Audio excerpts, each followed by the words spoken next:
matin. Vous êtes de ceux, c'est un euphémisme, qui sont mécontents du vote de la loi agriculture et alimentation à l'Assemblée, en particulier sur le renoncement à l'interdiction du glyphosate par la loi d'ici 3 ans. Ici même, sur ce plateau, le ministre de l'Agriculture, Stéphane Travert, disait hier que si les agriculteurs ne jouent pas le jeu et n'arrêtent pas d'eux-mêmes l'utilisation du glyphosate, alors ils seraient prêts à légiférer. Est-ce que vous le croyez ? Non. Non, je ne le crois pas parce que, vous savez, moi j'ai négocié le Grenelle de l'environnement. Vous vous souvenez, en 2007, on avait négocié avec les agriculteurs la réduction de 50% de l'usage des pesticides. D'ici cette année, d'ici 2018, on est à plus 20%. Il faut que l'État légifère pour protéger la santé, notre santé, celle de nos enfants, celle des agriculteurs qui sont les premiers concernés. Et là, c'est la loi. Alors pourquoi ne l'a-t-il pas fait alors qu'Emmanuel Macron, effectivement, en avait fait une promesse, il l'avait dit il y a quelques mois. Pourquoi, selon vous, cette loi n'a pas été votée telle qu'elle ? Parce que malheureusement, dans cette loi, c'est le lobby des pesticides, c'est le lobby de la malbouffe, c'est le lobby de la souffrance animale qui a gagné. Les pesticides, aujourd'hui, aucune mesure sérieuse de réduction de l'usage des pesticides, alors que beaucoup d'agriculteurs sont en train de sortir des pesticides. Beaucoup l'ont fait, mais beaucoup sont en train de le faire. Il faut les aider. Ils sont prêts à le faire. Il faut les aider. Et ces agriculteurs-là, il faut les écouter, mais est-ce qu'il ne faut pas écouter la masse aussi des agriculteurs représentés par les syndicats agricoles, avec lesquels, Stéphane Travert le disait encore hier ici, il faut aussi discuter, qui représentent une partie non négligeable des agriculteurs. Pendant longtemps, on a poussé nos agriculteurs à utiliser beaucoup de pesticides. Aujourd'hui, il faut les aider à en sortir. Ils sont les premiers concernés. À condition d'avoir des solutions quand ils s'habillent, il y a des solutions. Parce que beaucoup d'agriculteurs sortent des pesticides, donc ils ont expérimenté, ils ont démontré, surtout qu'on vit mieux sans les pesticides. Souvent, les revenus sont supérieurs parce que vous valorisez davantage les produits que vous produisez et que vous mettez sur le marché. Quand vous faites du bio, quand vous faites du label, quand vous faites de la valeur ajoutée, vous vivez mieux. Non seulement vous êtes plus en lien de fait avec les citoyens, avec l'environnement, avec vos animaux, avec ce qu'attendent les citoyens, une alimentation de qualité. Est-ce qu'il n'y a pas quand même une certaine hypocrisie à dire qu'on peut faire à la fois une agriculture de masse qui fait vivre des centaines de milliers de familles d'agriculteurs, qui nourrit quand même une grande partie de la population, et en même temps faire du bio pour tout le monde, avoir un réflexe écologique à chaque fois qu'on cultive quelque chose? Est-ce que ce n'est pas tout simplement impossible? C'est parfaitement possible. Et toutes les études le montrent. Au contraire, aller vers le bio. Mais le faire tout de suite et partout. Mais plein de gens en font, et notamment on va le mettre dans les cantines scolaires. Tant mieux, mais à partir du moment où vous faites du bio, à partir du moment où vous faites de l'agriculture durable, à partir du moment où vous avez plus de paysans dans vos campagnes, vous fournissez la demande. Mais vous fournissez la demande en plus en qualité. On est le pays de la gastronomie. C'est au patrimoine mondial de l'UNESCO.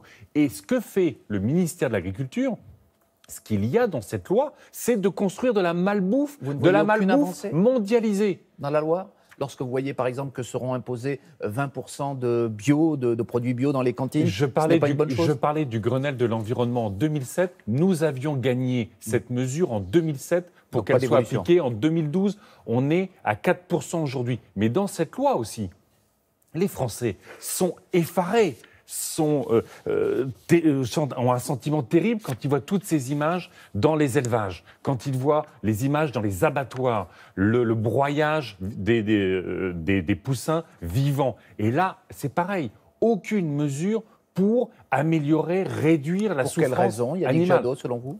Encore une fois, le lobby de l'agro-industrie, le lobby de l'agro-business. Il y a d'autres lobbies, on a entendu des actrices notamment dire que c'était un scandale. Mais là, c'est le lobby. Ces lobbies-là, eux, n'ont pas pesé ? Ces lobbies-là n'ont pas pesé, comme le ministre Hulot n'a pas pesé. Dans cette affaire-là, on a un Emmanuel Macron qui a tranché entre Stéphane Travert et le pire de l'agriculture, et Nicolas Hulot, une agriculture qui se réconcilie avec les citoyens, l'environnement, la santé et les animaux.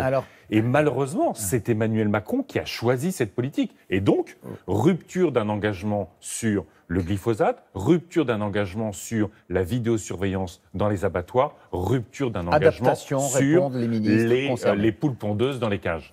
Pas tout à fait ce que dit évidemment Stéphane Travers. Attendez, quand c'est pas dans la loi, quand c'est rejeté par le gouvernement, c'est qu'il y a une rupture. Même les habitants Vous aviez, il y a quelques minutes, un reportage sur les cheveux et tout ce qu'on trouve dans les cheveux, notamment en matière de pesticides. Il y avait un amendement pour éviter qu'on pulvérise des pesticides à côté des habitations, à côté des enfants qui jouent dans leur jardin ou dans une cour de récréation. Et bien même cet amendement-là a été rejeté par le gouvernement. C'est terrible. Vous parliez à l'instant de Nicolas Hulot. Comment, alors qu'il a parlé lui-même d'un moment de vérité qui aurait lieu cet été, comment, selon vous, peut-il rester au gouvernement après ce qui s'est passé? Et peut-il rester au gouvernement? La vérité est très dure pour lui. Aujourd'hui, il est piétiné par le gouvernement, il est piétiné par l'Assemblée nationale, il est piétiné par le président de la République. Et ce qui est terrible pour les écologistes, c'est que finalement, il donne un sentiment d'impuissance de l'écologie. Il y a eu des résultats, Notre-Dame-des-Landes, l'engagement écologique de la France. Non mais ça, l'engagement écologique de la France, quand la feuille de route de la transition énergétique pour créer des emplois sur nos territoires dans les énergies renouvelables, dans la rénovation de logements, devient la feuille de route du lobby nucléaire, quand la feuille de route sur l'agriculture devient celle de la FNSEA, vous faites des raccourcis, vous savez bien que sur les émissions de CO2, la France a aussi fait des efforts. Ah là, on a de nouveau augmenté nos émissions de CO2. Ce que je trouve dommage, c'est que, alors qu'il y a des entreprises, des citoyens, des collectivités locales, des paysans, des marins et des pêcheurs qui montrent à quel point on peut développer son activité économique en respectant l'environnement et en créant des emplois sur tous nos territoires, malheureusement, la politique de ce gouvernement, il tourne le dos. Vous n'étiez pas un opposant farouche à Emmanuel Macron. On ne vous a pas vu, par exemple, samedi dernier, dans la déferlante, en tout cas la marée qui devait déferler sur la France, alors que votre parti y avait appelé. Donc du coup, vous en êtes où par rapport à Emmanuel Macron? Vous êtes très déçu? Vous êtes contre lui aujourd'hui? Ou vous lui dites on peut faire encore un bout de chemin ensemble? Vous savez, l'écologie ne peut pas attendre les alternances tous les 5 ans. À chaque fois qu'il y a une victoire, je m'en félicite. À chaque fois qu'il y a une avancée, je m'en félicite. Mais quand il y a des renoncements ou des régressions, comme ce qui se passe en ce moment, je les combats. Mais moi, j'avais des amis qui étaient dans cette manifestation. Mais la semaine dernière, j'étais auprès des apiculteurs bretons qui sont en train de mourir parce que leur ruche meurt. Vous ne faites pas, vous, la fête à Macron, vous. Parce que les abeilles sont en train de mourir, ce qui est un enjeu terrible pour la biodiversité. Et le ministre de l'Agriculture refuse d'aller les voir pour constater qu'ils sont en train de mourir. J'étais avec les pêcheurs artisans. Je pars dimanche en Guyane pour combattre le projet Montagne d'Or. Donc je suis auprès de ceux qui luttent pour montrer qu'il y a des solutions pour les Françaises et les Français et pour la planète. Merci beaucoup Yannick Jadot. Laurent, c'est à vous et très bonne journée. Merci Jeff, merci Yannick Jadot d'être un téléspectateur attentif et fidèle à Télématin, voilà. On l'a entendu. Exactement. Et très belle journée à